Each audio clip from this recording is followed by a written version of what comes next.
September 5, 1934. A teenage boy scavenging for scrap along the shores of Lake Erie makes a discovery that will haunt Cleveland forever. Not driftwood, not trash. The lower half of a woman's torso cleanly severed at the waist and knees, chemically treated to slow decay, and completely drained of blood. No arms, no legs, no head. This was only the beginning. Over the next 4 years, a phantom killer nicknamed the Mad Butcher of Kingsbury Run would dismember at least 13 victims, maybe 20. Most were never identified.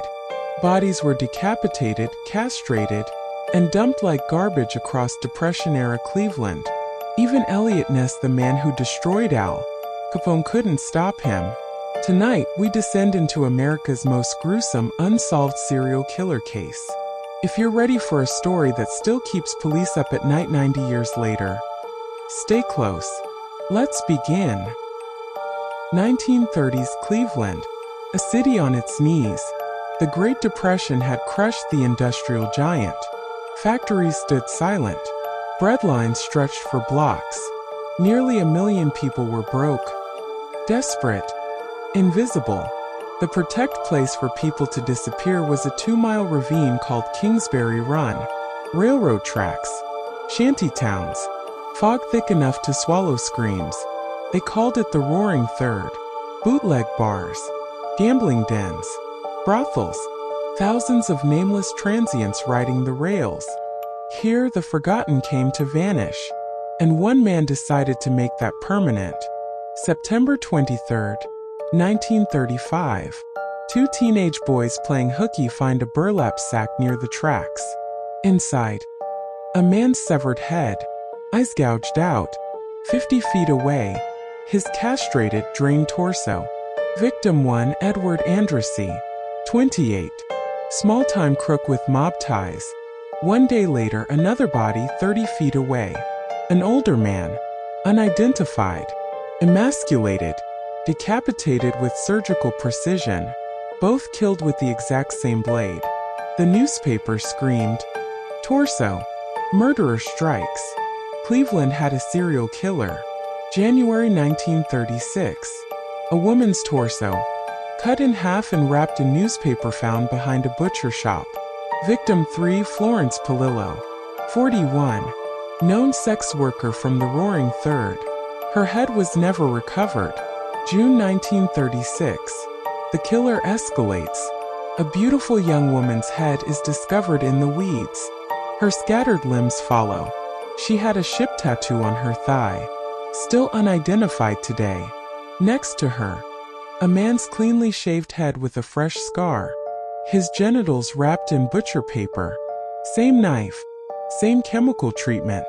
The city was living in terror. By 1937, the body count hit double digits. Coroners held a secret torso clinic. America's top pathologists in one room. Their profile: advanced surgical skill. Possibly a doctor or butcher. Local. Middle-aged. Strong. Police raided every hobo jungle. Detective Peter Merillo went undercover as a vagrant for years. Nothing worked. Over 1,000 men questioned. The killer kept dumping pieces like clockwork. 1938. Bodies found yards from the Great Lakes Exposition right under tourists' noses. The mayor panics and appoints Eliot Ness as safety director. Ness vows to end the nightmare. He rounds up thousands of homeless men and burns the entire Kingsbury Run shantytown to the ground in a midnight raid. The killings slow down, but Ness becomes obsessed with one suspect he can never publicly name. The prime suspect, Dr. Francis Edward Sweeney, World War I surgeon turned violent alcoholic, performed back-alley abortions in the same slums. He had the skill, the strength, the rage.